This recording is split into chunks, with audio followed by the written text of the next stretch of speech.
of bank clause.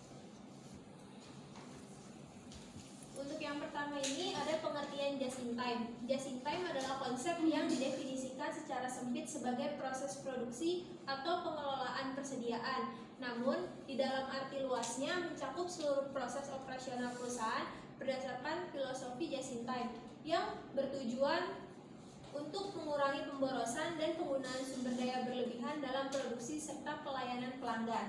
Oke, nah sebenarnya kalau kita bicara mengenai just in time ini adalah penerapan untuk melakukan penghematan atau efisiensi. Nah, hal ini didasarkan pada produksi yang menghasilkan suatu barang ataupun jasa di perusahaan Jepang. Nah, di mana kalau di Jepang itu kan untuk melakukan penyimpanan barang atau penyewaan gedung untuk penyimpanan barang itu kan membutuhkan biaya yang cukup besar. Nah, oleh sebab itu mereka menggunakan suatu cara nih atau metode bagaimana supaya bisa mengurangi kelebihan produksi sehingga barang-barang yang tersimpan di gudang itu bisa berkurang.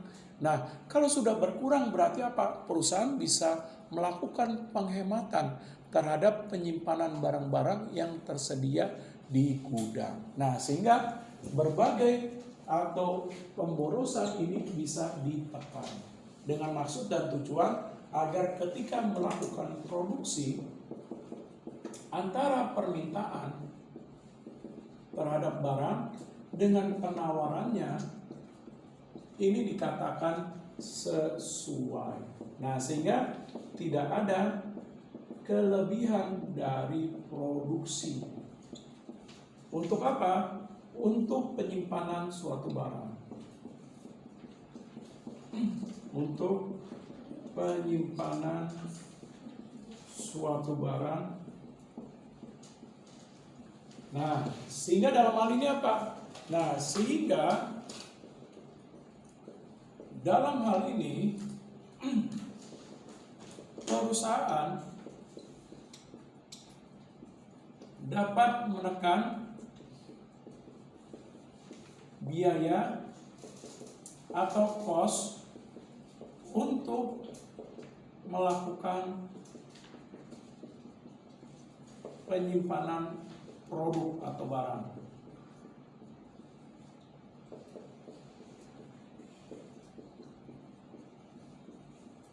Nah, terhadap biaya penyimpanan barang atau produk.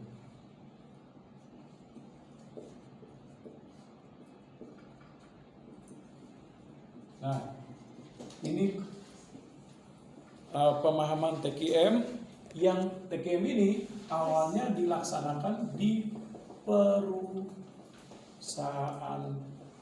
Jepang. Nah, ini. Oke, lanjut.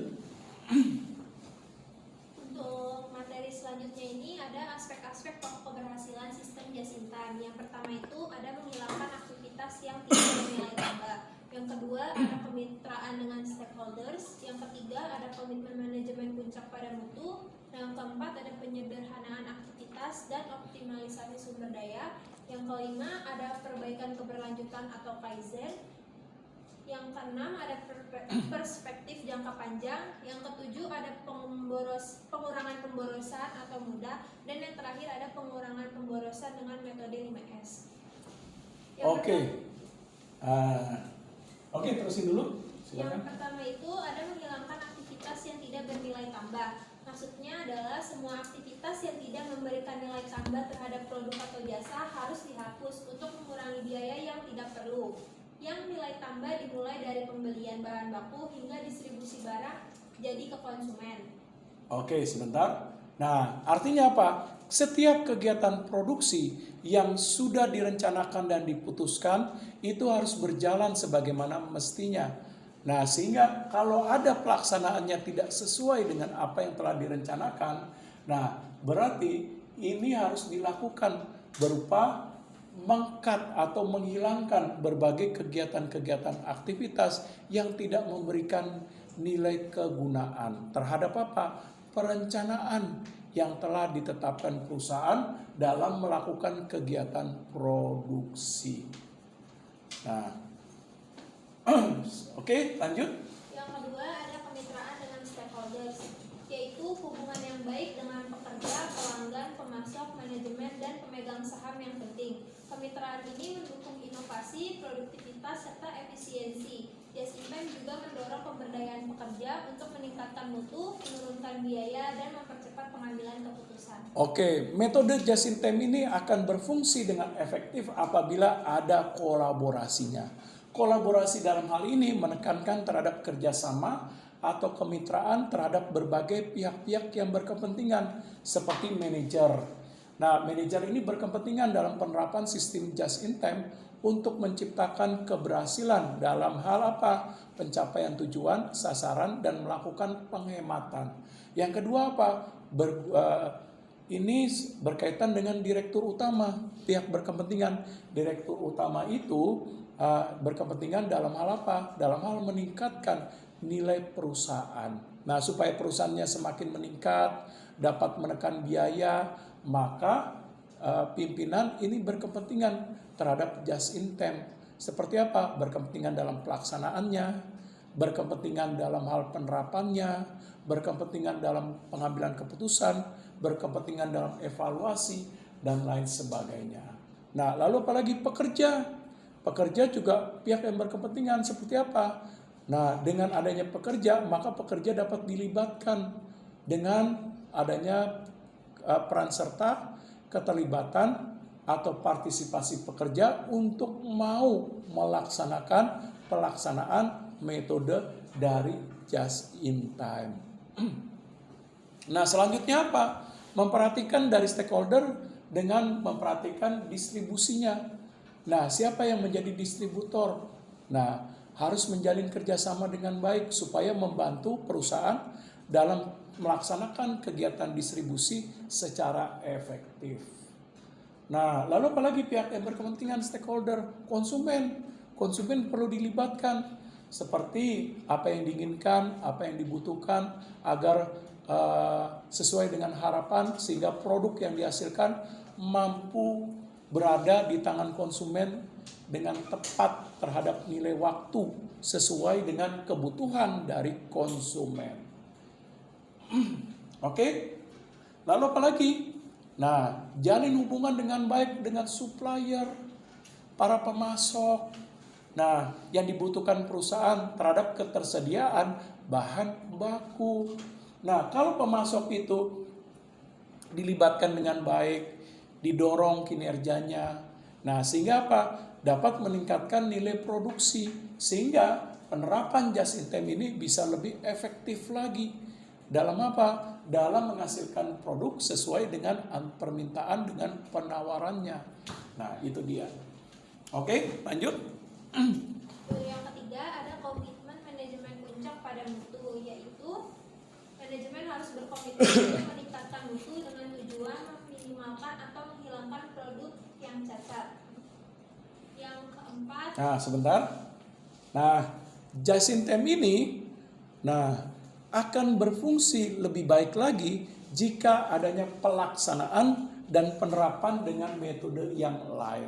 Seperti bisa disandingkan dengan metode TQM. Nah, sehingga perlu adanya peran serta, keterlibatan, dorongan, lalu adanya komitmen berupa masukan, saran, dan kritik dari pimpinan dalam pelaksanaan Just in Time, supaya pelaksanaan Just in Time menjadi lebih baik dalam hal memberikan manfaat untuk apa? Tadi salah satunya untuk melakukan efisiensi terhadap biaya. Oke, lanjut. Yang keempat ada penyederhanaan aktivitas dan optimalisasi sumber daya, yaitu Just in Time berusaha menjaga persediaan seminimal mungkin, memproduksi hanya berdasarkan pesanan, dan memastikan aliran produksi terus berjalan tanpa adanya hambatan. Yang kelima. Sebentar. Nah, artinya apa? Sumber daya yang ada dalam organisasi ini harus dioptimalkan, baik sumber daya manusia, sumber daya keuangan, teknologi, informasi, sehingga pada saat pelaksanaan TKM itu dilakukan dengan menerapkan sistem alur dari pelaksanaan TKM dalam produksi, ini bisa dilaksanakan dengan tepat waktu. Nah, sehingga permintaan dengan penawaran terhadap produk itu dapat dilaksanakan dengan baik sesuai dengan ketepatan waktu. Nah, sehingga dalam hal ini bisa terjadi efisiensi, baik efisiensi terhadap biaya maupun efisiensi terhadap waktu. Nah, sehingga apa? Nanti pengiriman barangnya itu bisa tepat waktu sesuai dengan kebutuhan konsumen. Nah, sehingga perusahaan bisa mengurangi berbagai kelebihan produksi, sehingga biaya-biaya untuk penyimpanan barang di gudang atau penyewaan gedung untuk penyimpanan barang itu bisa dilakukan penghematan. Nah, sehingga biaya ini bisa dialihkan ke biaya-biaya yang lain untuk peningkatan nilai bisnis yang lain. Entah itu untuk pemasaran mungkin, entah itu mungkin untuk SDM, untuk penelitian, dan lain sebagainya. Oke, lanjut. Untuk yang kelima ada perbaikan keberlanjutan atau kaizen, yaitu perbaikan kecil yang terus-menerus meningkatkan efisiensi dan mutu keseluruhan. Konsep ini melibatkan perubahan pada tata letak, sistem, metode, atau prosedur dengan pendekatan siklus PDCA, yaitu Plan, Do, Check, and Action. Oke, sebentar. Prinsip Kaizen ini apa? Nah, yaitu berdasarkan dari prinsip nilai mutu yang diambil dari nilai filosofi pelaksanaan kegiatan bisnis dari filosofi perusahaan Jepang. Ya, betul. Nah, coba apa itu prinsip Kaizen? Yaitu buanglah kebodohanmu dan lakukan proses perbaikan setiap hari. Nah, artinya apa? Perbaikan keberhasilan itu harus dibangun dari aktivitas yang dilakukan setiap hari dalam perbaikan bisnis yang dilakukan perusahaan. Nah, Kaizen ini agar berhasil mereka membangun budaya kerjanya berdasarkan dari 5S. Nah, coba cari budaya kerja, prinsip budaya kerja berdasarkan 5S dalam pelaksanaan Kaizen. Nah, oke, betul. Nah, Seiri, coba dibaca apa itu?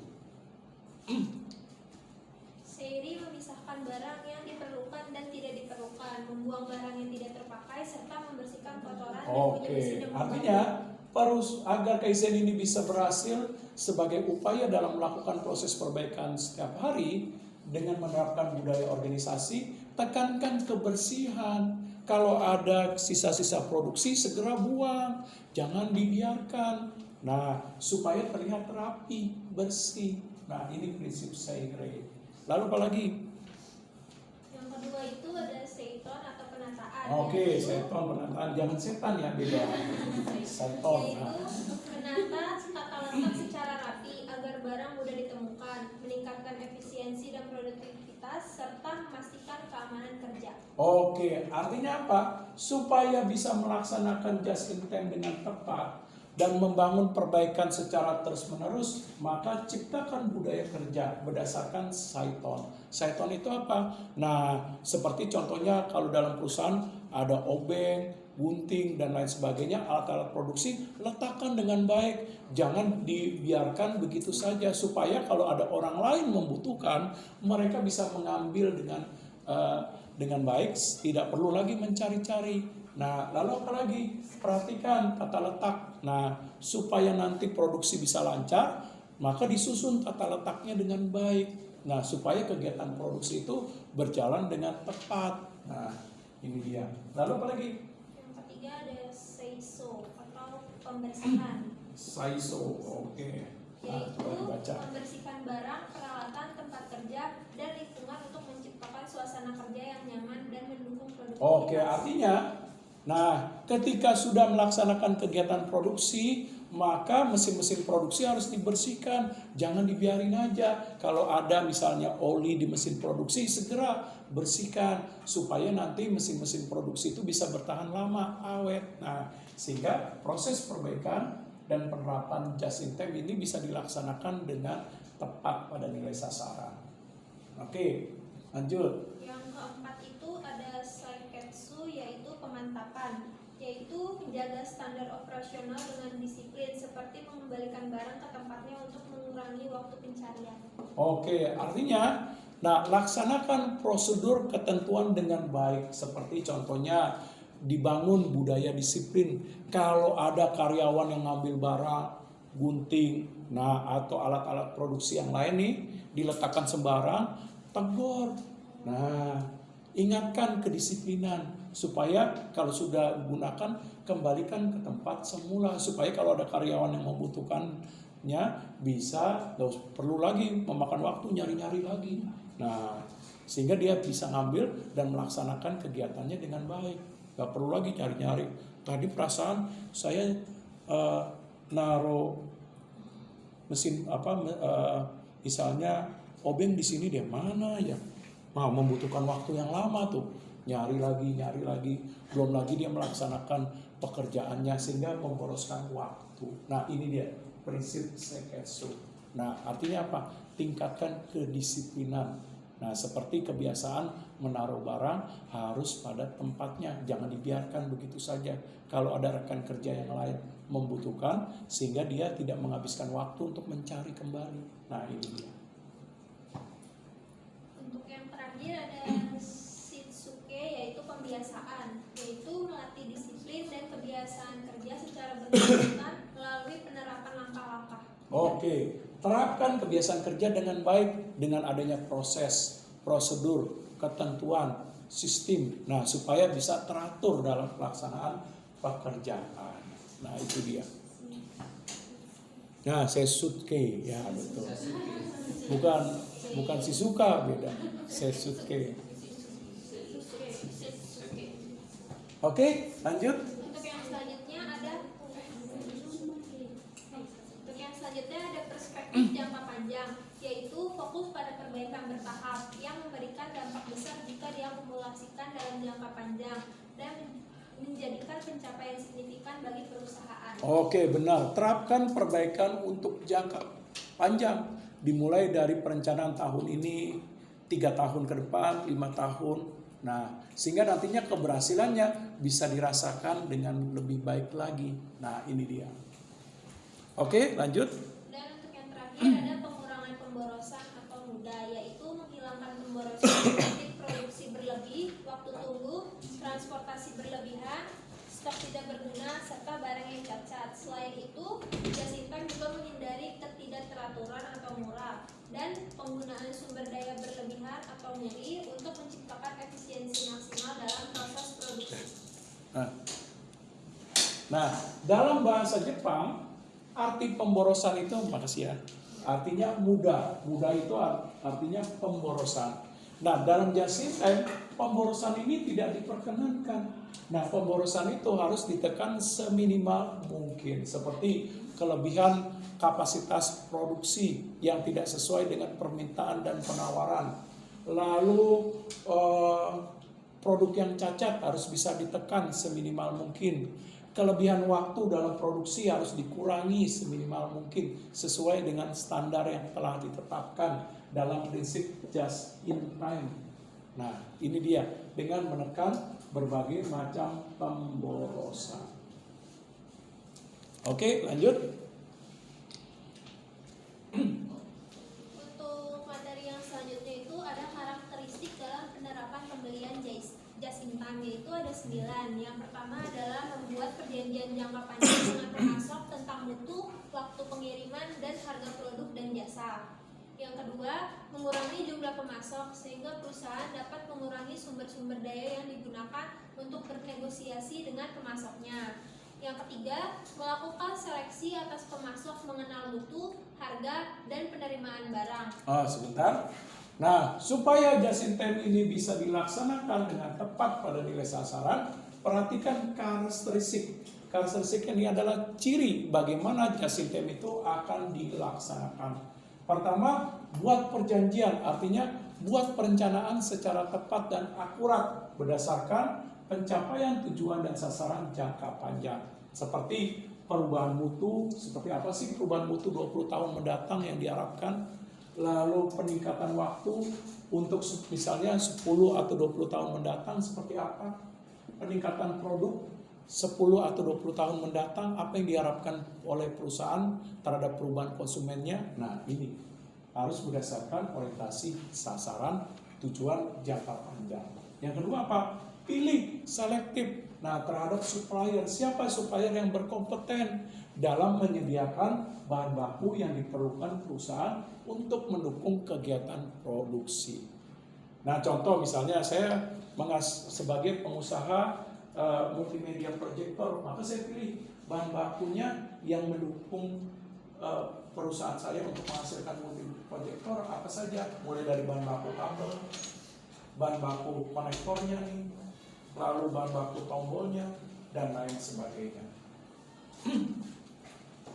Nah, yang ketiga apa? Melaksanakan seleksi, artinya memilih pemasok-pemasok yang baik, yang berkualitas, yang mampu memegang komitmen. Nah, sehingga mendukung terhadap pelaksanaan just in time dalam hal apa? Melakukan penghematan biaya, sehingga mutu dapat ditingkatkan, harga bersaing, dan distribusi dapat berjalan dengan lancar. Nah, ini dia. Oke, lanjut. Untuk yang keempat yaitu menambah frekuensi pembelian perusahaan dengan mengurangi jumlah penerimaan produk dan jasa dari pemasok. Yang kelima, mengurangi waktu dan biaya untuk program-program pemeriksaan bahan baku. Yang keenam, ada penerimaan produk dan jasa tepat pada saat pabrik membutuhkan. Oke, stop dulu. Nah, yang keempat, menambah frekuensi. Artinya apa? Artinya perusahaan dapat meningkatkan kinerjanya lebih baik dalam menghasilkan suatu barang sesuai permintaan dan penawaran. Nah, sehingga nantinya perusahaan bisa melakukan seleksi secara tepat dalam hal apa ini dia?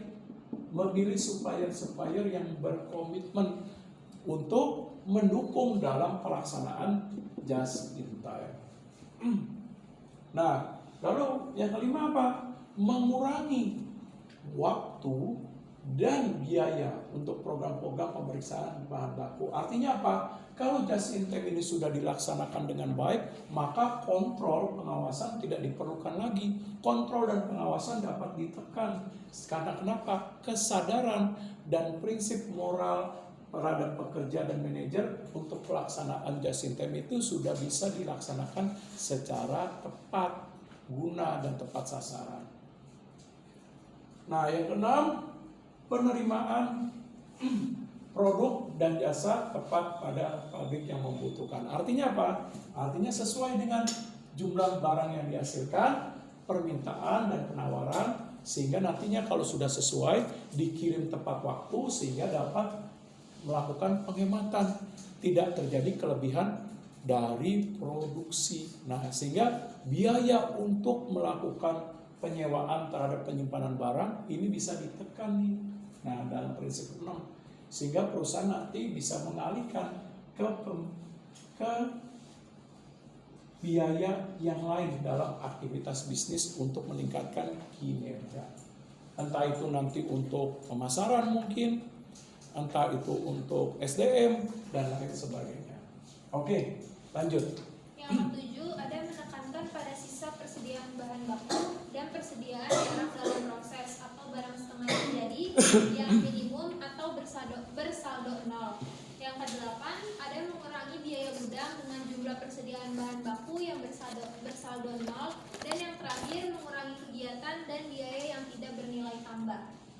Oke, nah prinsip ke-7 sampai ke-9, di mana ke-7 menekankan pada sisa persediaan bahan baku. Artinya apa? Kalau just in time ini sudah optimal dalam melakukan kegiatan produksi, maka bahan bakunya sudah digunakan dengan baik sehingga tidak ada lagi kelebihan terhadap bahan baku.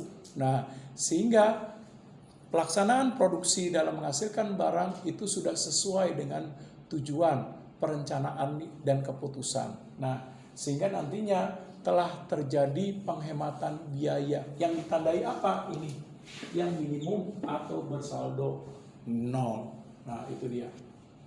Yang ke-8, mengurangi biaya gudang. Nah, seperti yang tadi saya katakan, just in time kalau sudah sesuai dengan produk yang dihasilkan terhadap permintaan, maupun penawaran, maka kelebihan produksi sudah tidak ada atau dapat ditekan seminimal mungkin. Nah, kalau kelebihan produksi itu sudah tidak ada dan tidak ada lagi penyimpanan barang, berarti apa? Nah, biaya untuk penyewaan gedung, untuk penyimpanan barang ini akan ditiadakan, nol. Nah, kalau sudah nol apa? Biayanya bisa dialihkan untuk pembiayaan yang lain, untuk kegiatan bisnis yang lain. Entah itu untuk inovasi, entah itu misalnya membuka kantor cabang, dan lain sebagainya. Oke, lanjut. Ke-9 ya? 9 udah belum? Oh, tadi dulu sebentar. 9 saya belum. Mengurangi kegiatan dan biaya yang tidak bernilai tambah. Artinya apa? Tadi kegiatan-kegiatan yang tidak berguna seperti pemeriksaan barang, inspeksi, lalu perbaikan produk cacat, ini bisa diminimalkan, dinolkan. Nah, sehingga tadi kegiatan-kegiatan yang tadi yang tidak diperlukan ini dapat ditekan dan dialihkan ke kegiatan-kegiatan yang lain yang lebih efektif. Nah, itu dia. Oke, lanjut. Untuk materi selanjutnya ada pengaruh penerapan pembelian just in time pada sistem akuntansi manajemen biaya, yaitu terbagi 3. Yang pertama ada pengalokasian biaya overhead dapat diubah menjadi biaya langsung karena dapat ditelusuri secara langsung jumlah biaya untuk memproduksi produk. Yang kedua ada analisis varians yang terjadi pada proses pembelian, seperti analisis varians pemakaian bahan baku, analisis harga bahan baku, analisis varians penggunaan jam pesanan dapat dikurangi karena biaya dapat langsung ditelusuri. Dan yang ketiga, mengurangi biaya administrasi penyelenggaraan laporan akuntansi manajemen kepada pimpinan puncak untuk mengambil keputusan. Oke, intinya apa? Intinya just in time ini bisa dikaitkan dengan metode pencatatan laporan keuangan berupa akuntansi biaya.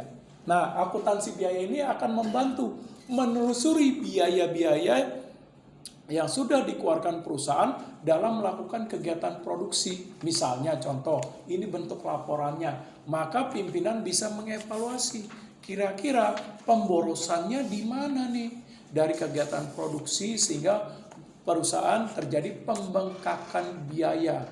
Nah, maka perusahaan bisa menelusuri ketidakefektifannya di mana sehingga bisa diambil langkah perbaikan yang bersifat berkelanjutan dalam pelaksanaan just in time. Nah, sehingga prinsip dari mudah yaitu menekan pemborosan ini bisa dilakukan. Nah, ini dia.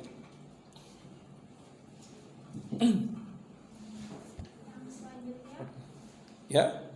Yang selanjutnya ada pengukuran pembelian dalam just in time, yaitu pembelian just in time adalah sistem penjadwalan pembelian barang dengan penerimaan barang tersebut tepat pada saat diperlukan untuk proses produksi, yaitu kalau ketersediaan bahan baku sama dengan 0, sehingga penyediaan barang jadi dapat diserahkan kepada konsumen tepat waktu. Pengukuran just in time untuk pembelian dibagi menjadi 3. Yang pertama itu mutu pemasok, yaitu Sebentar, mutu pemasok itu bisa dilihat dari ini. Misalnya contoh, saya perusahaan nih, proyektor, maka saya lihat kualitas pemasok kabelnya di mana. Ada yang terkelupas. Nah, ada yang terlihat di sini, misalnya kabelnya itu tembaganya nampak sehingga bisa merugikan perusahaan. Kalau ada konsumen yang menggunakan nggak sengaja tersentuh, bisa kesetrum, dia bisa kehilangan. Nah, ini kesetrum, bahaya. Nah, oleh sebab itu kualitas mutu pemasok harus diperhatikan. Seperti kalau saya menghasilkan produk multimedia proyektor, saya bisa memperhatikan mutu pemasok dari lihat kualitas kabelnya bagaimana dan lain sebagainya. Oke, lanjutkan.